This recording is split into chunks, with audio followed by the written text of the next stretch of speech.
Hello, everyone. It's Professor Zemanek. I am going to go through the utilizing and citing sources PowerPoint with you. So here we go. All right, we will cover 4 things in this presentation. We will talk about the quote sandwich, 2 ways to set up quotes, in-text citations, and the works cited page. Part 1, quote sandwich. All right, here we are with a wonderful picture of a sandwich.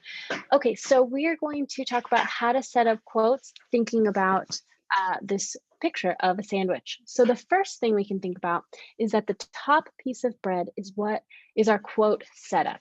All right, so we need to have that top piece of bread to kind of hold everything together. The same is true with the quote setup. We need some sort of setup to kind of hold the quote together to get the reader into the quote.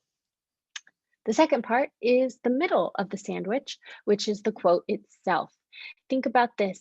The sandwich is filled in the middle with lots of yummy things, meat, veggies, condiments, all sorts of great things in the middle.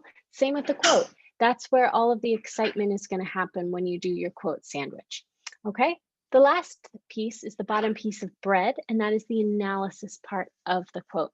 This is the part I see most people skip, and it is probably the most important part. When you give a quote, that's great, but what as a reader should I do with it? And that's kind of the same with the bottom piece of bread. If I somehow don't have a piece of bread at the bottom of my sandwich, or maybe I've eaten it all and it's gone, the rest of the sandwich will just kind of fall apart. And that's what happens when you don't have analysis. You have these great ideas and this great quote and this maybe great setup, but then it just kind of falls apart. All right, so for your quote sandwich, keep in mind you need the top piece of bread, quote setup, you need the middle of the sandwich, the quote, and then the bottom piece of bread, the analysis. All right, so let's talk about part 2, 2 ways to set up quotes. All right, so again, this is the top piece of the bread. So the first way is called the tagline, and it has a certain formula to it. So the formula is this. We've got the author's name or maybe the speaker's name, all right, plus an action word, a comma, a quote, and then a citation. So let me give you an example. John Smith argues, comma, cats are the best pets, citation, and the period. Okay, some action words. Here are some examples. States, argues, emphasizes, believes. There are many, many more. You may look online if you want different action words, something a little more exciting. But here are some for you to choose from. 2 things to think about with the action words. First, action words are always in present tense if you are quoting from a written work. So if you're quoting a journal, a book, something from an anthology, so something that has been written, the action word is then in the present tense because we believe the written word is always present, it's always with us. If you're quoting a speech or something someone said, your action word is going to be in the past tense. All right, so keep that in mind. The other thing that I want to mention about action words is that I always forget the second thing. I can remember the present tense thing I want to say.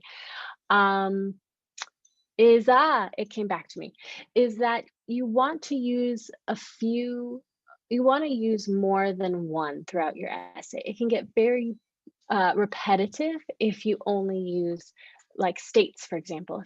For a 5-page essay, if all you say is states, states, states, states, that gets a little dull. So I would recommend mixing it up, maybe even just using 2 action words throughout your essay, just to give a little spice to it. All right.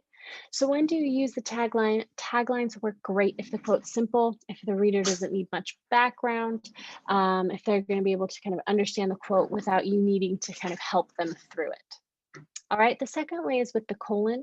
The colon, here's the formula for that. It's a short sentence explaining the quote, the colon, the quote, the citation, and then the period.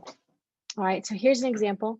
John Smith does not believe dogs are man's best friend, colon, cats are the best pets. Here's the citation, and then the period.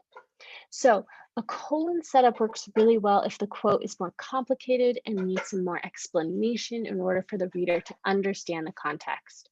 So if you have a long quote, like for example, if you're going to use a block quote, so a quote that's 4 or more lines, you want to make sure you use the colon setup because as a reader, I might need to know something before I get into the quote itself.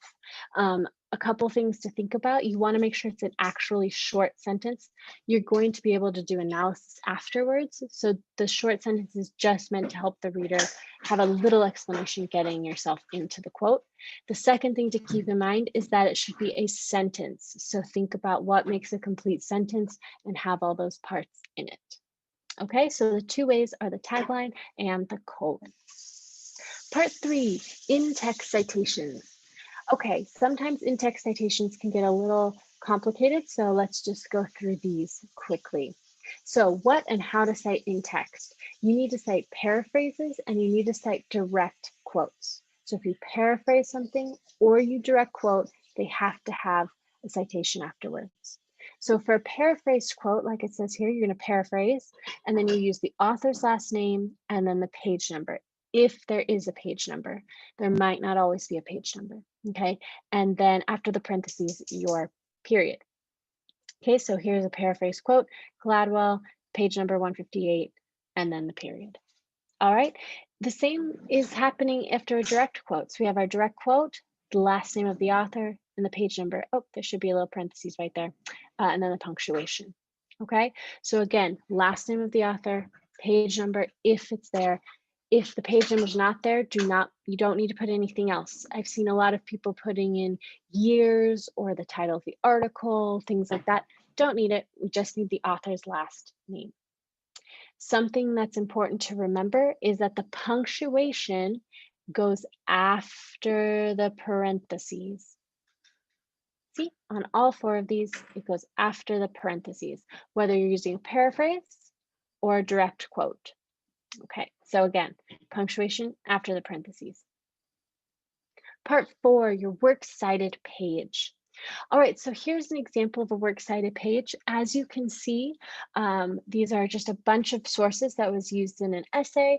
They've in alphabetical order. We'll talk a little bit about this in just a second, but you can also see that it has this hanging indent as well.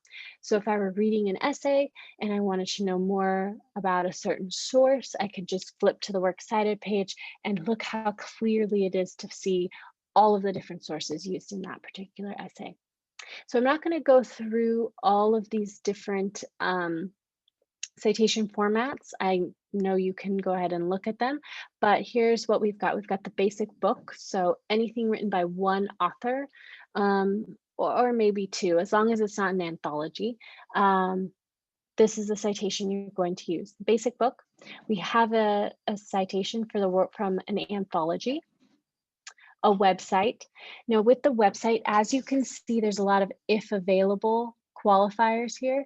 That's because not all websites have all sorts of information on them. So you'll have to do your best to find out what your particular website's got. All right, if you need help with that, let me know. Scholarly articles and journals. So anything you're getting from the library website would fall under scholarly articles or journals, most likely. If there's more than one author, the first person who's listed has their name written first, and it is last and then first, and then the other names come listed next, all right? And it goes first, last, first, last, first, last. So normally written. And make sure you put them in the order in which they are written on the paper. The person who's listed first is usually the person who has the most authority on the subject, so they get to go first in your citation. All right, a couple important things to remember. Dates are listed as follows. So we always write day, month, year. So whenever you're citing something in your works cited page, you always write day, month, year. There should be a hanging indent for each citation, which means the first line is not indented, but rather the lines afterwards are indented by 1/2 inch. So you can see that slide 12 for an example again.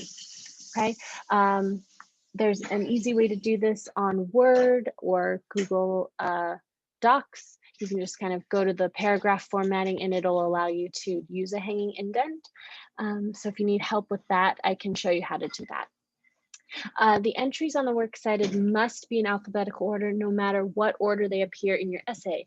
So for example, if you were to cite something I wrote, even though my last name starts with a Z, maybe I'm quoted first in your essay, I still get put last on your works cited page because I'm a Z.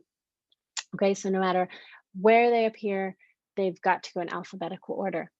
If there's no author and the first word is the first word of the title on your works cited page, then that is the word that gets considered in the alphabetical order. So for example, if you have an article that starts with the word an apple, I don't know what kind of article this is going to be, but an apple, the A in an would go first when you start considering the alphabetical order. You want to double space the entire page and there's no extra spaces between citations. Here we go. If there's no author, use the title of the article, essay, book, video, whatever it is, okay?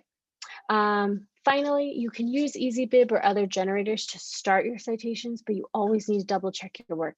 It's very obvious when someone's only used EasyBib because most of the information's wrong and obviously wrong. So I am all for trying to use it as a nice jumping off point, but I don't recommend that being your end all be all. All right. I think that's it. I hope this is helpful and good luck bringing in sources in your essay. Goodbye.